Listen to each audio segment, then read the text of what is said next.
يعني انت بتقول حاجه سعيده لازم تكون بتضحك، حاجه فيها ايموشنز وكده لازم تكون متاثر، فانت بتمثل فعلا. الزي رول اللي عارفينها دي ايه؟ الاي كونتاكت، لما بيكون هنا بنتكلم على القاعه لما بتكون مفروده بنتكلم على زي، في الحاله اللي احنا فيها مثلا بنتكلم او بنتكلم يو شيب، او ممكن نتكلم كمان زد تكنيك.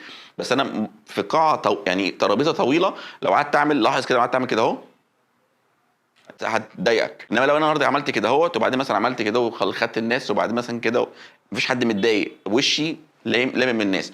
فهي حسب القعده وحسب السيت اب، الفوليوم والبيس والانفليكشن والانرجي بتاعت التون، لازم تبقى انت بتلعب على الثلاث حاجات، الاربع حاجات دول. ابعد عن المونوتون، ابعد عن المونوتون، اكتر حاجه تخلي الاودينس عايزين يخلصوا الموضوع، يا صوت عالي مزعج، يا اما انه صوت واطي انا مش سامعه، يا اما الراجل بيتكلم بمونوتون مزهقني وخلاني عايز امشي. فابعد عن الحاجات اللي هي ايه تسبب ان الناس تزهق عايزه تخلص وتمشي بره السيشن بتاعتك.